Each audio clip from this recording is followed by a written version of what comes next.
ನಮಸ್ಕಾರ. ಕರ್ನಾಟಕ ವಿಧಾನಮಂಡಲದ ಚಳಿಗಾಲದ ಅಧಿವೇಶನ ಡಿಸೆಂಬರ್ ತಿಂಗಳಲ್ಲಿ ಸುವರ್ಣ ವಿಧಾನಸೌಧದಲ್ಲಿ ನಡೆಯಲಿದೆ. ಪ್ರತಿ ವರ್ಷ ಈ ಅಧಿವೇಶನ ಟೈಮ್ನಲ್ಲಿ ಸಂಘಟನೆ ಪದಾಧಿಕಾರಿಗಳು, ವ್ಯಕ್ತಿಗಳು, ಗುಂಪುಗಳು ಅವರ ಮನವಿಯನ್ನು, ಅವರ ಪ್ರೊಟೆಸ್ಟನ್ನು ನಿಗದಿಪಡಿಸಿದ ಜಾಗೆಯಲ್ಲಿ ಮಾಡ್ತಾ ಇದ್ದಾರೆ. 2012ರಿಂದ ಈ ಅಧಿವೇಶನ ನಮ್ಮ ಸುವರ್ಣ ವಿಧಾನಸೌಧದಲ್ಲಿ ನಡೀತಾ ಇದೆ. ನಾವು ಅದರದ್ದು ಡೇಟಾ ಪರಿಶೀಲನೆ ಮಾಡಿದಾಗ ನಮಗೆ ಏನು ಕಂಡು ಬಂದಿದೆ ಅಂದರೆ, ಕೆಲವು ಸಲ ಈ ಪ್ರತಿಭಟನೆ ಹಿಂಸಾತ್ಮಕ ತಿರುವು ಪಡೆದು ಇಲ್ಲಿವರೆಗೆ 27 ಪ್ರಕರಣಗಳು ದಾಖಲು ಮಾಡಲಾಗಿದೆ. ಅದರಲ್ಲಿ 73 ಪೊಲೀಸ್ ಅಧಿಕಾರಿ ಮತ್ತು ಸಿಬ್ಬಂದಿಗಳಿಗೆ ಮತ್ತು 21 ಸಾಮಾನ್ಯ ಜನರಿಗೆ ಗಾಯ ಆಗಿದೆ ಮತ್ತು 6 ಲಕ್ಷ ಮೇಲ್ಪಟ್ಟ ಆಸ್ತಿಯನ್ನು ನಷ್ಟ ಉಂಟಾಗಿದೆ.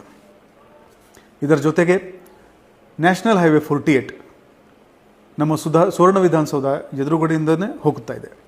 ಒಂದು ದಿನ ಸರಾಸರಿ 16,000ಕ್ಕಿಂತ ಮೇಲ್ಪಟ್ಟ ವಾಹನಗಳಂದು ಅಲ್ಲಿ ಸಂಚಾರ ಇರುತ್ತದೆ. ಕೆಲವು ಸಲ ಕೆಲವು ಪ್ರತಿಭಟನಾಕಾರರಿಂದ ಈ ಹೆದ್ದಾರಿಯನ್ನು ದೀರ್ಘಕಾಲ ತಡೆದು ಅದರಿಂದ ಸಾಕಷ್ಟು ಆರ್ಥಿಕ ನಷ್ಟ ಈ ಸಂಚಾರ ವ್ಯವಸ್ಥೆಗೆ ಉಂಟಾಗಿದೆ. ಇದರ ಜೊತೆಗೆ ದಿನಾಂಕ 10 ನವೆಂಬರ್ರಂದು ನಮ್ಮ ದೇಶದ ರಾಜಧಾನಿಯಲ್ಲಿ ಒಂದು ಬಾಂಬ್ ಬ್ಲಾಸ್ಟ್ ಆಗಿದೆ. ಅದರಿಂದ ಪೂರ್ತಿ ಪೊಲೀಸ್ ಇಲಾಖೆ ರಾಜ್ಯಾದ್ಯಂತ ಕಟ್ಟು ಎಚ್ಚರ ವಹಿಸ್ತಾ ಇದೆ. ಈ ಎಲ್ಲ ಹಿನ್ನೆಲೆಯಲ್ಲಿ ನಮ್ಮ ಅಧಿವೇಶನ ಶಾಂತಿಯುತವಾಗಿ ಆಗಬೇಕು. ಆ ದಿಕ್ಕಿನಲ್ಲಿ ನಾವು ಸೆಕ್ಷನ್ 163 ಭಾರತೀಯ ನಾಗರಿಕ ಸುರಕ್ಷಾ ಸಂಹಿತಾ ಮತ್ತು ಹಳೆ CRPC 144 ಇದನ್ನು ಜಾರಿ ಮಾಡಿದ್ದೀವಿ. ದಿನಾಂಕ 1ರಿಂದ ದಿನಾಂಕ 21 ಡಿಸೆಂಬರ್ವರೆಗೆ ಈ ಚಾಲ್ತಿಯಲ್ಲಿ ಇರುತ್ತದೆ.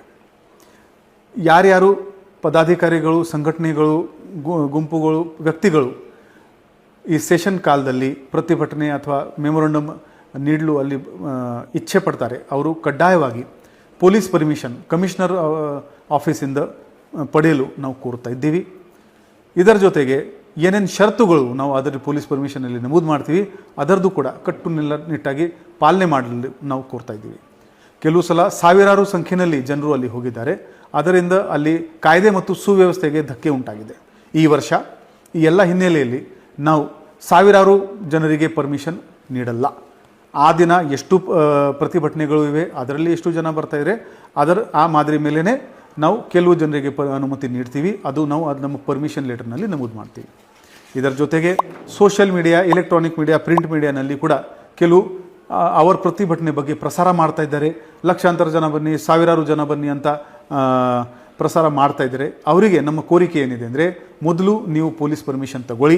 ಆ ಪರ್ಮಿಷನ್ನಲ್ಲಿ ನಾವು ಎಷ್ಟು ಜನರಿಗೆ ಅನುಮತಿ ನೀಡಿದ್ದೀವಿ ಅಷ್ಟೇ ಮಾತ್ರ ನೀವು ಪ್ರಸಾರ ಮಾಡಿ. ಈ ಪ್ರತಿಭಟನೆ ಮಾಡುವಾಗ ಯಾವುದೇ ಕಾನೂನು ಮತ್ತು ಸುವ್ಯವಸ್ಥೆಗೆ ಧಕ್ಕೆ ಉಂಟಾಗಿದರೆ, ಯಾವುದೇ ಸರ್ಕಾರಿ ಅಥವಾ ಆಸ್ತಿಗೆ ನಷ್ಟ ಉಂಟಾಗಿದರೆ, ಆ prevention of damage to public property act ಪ್ರಕಾರ ಆಯೋಜಕರಿಂದ ಆ ಕ್ಲೇಮ್ ಮಾಡೋಕ್ಕೆ ಆ ಆ್ಯಕ್ಟ್ನಲ್ಲಿ ಅವಕಾಶ ಇದೆ. 2022ರಲ್ಲಿ ಬೆಂಗಳೂರು ನಗರದಲ್ಲಿ ಇದೇ ಥರ ಒಂದು ಘಟನೆ ಆಗಿದ್ದಾಗ 1 ಕೋಟಿ ಮೇಲ್ಗಡೆ ಅದರಲ್ಲಿ ಕ್ಲೇಮ್ ಈ ಆಯೋಜಕರಿಂದ ಮಾಡಲಾಗಿತ್ತು. ಒಟ್ಟಾರೆ ಈ ಬೆಳಗಾವಿ ಅಧಿವೇಶನವನ್ನು ಶಾಂತಿಯುತವಾಗಿ ನಡೆಸಲು ನಾವು ನಿಮ್ಮ ಎಲ್ಲರದು ಸಹಕಾರ ಕೋರುತ್ತಾ ಇದ್ದೀವಿ. ಧನ್ಯವಾದಗಳು. ಜೈ ಹಿಂದ್, ಜೈ ಕರ್ನಾಟಕ. JK ನ್ಯೂಸ್ ಕನ್ನಡ, ಇದು ಭ್ರಷ್ಟರ ಪಾಲಿಗೆ ಸಿಂಹ ಸ್ವಪ್ನ.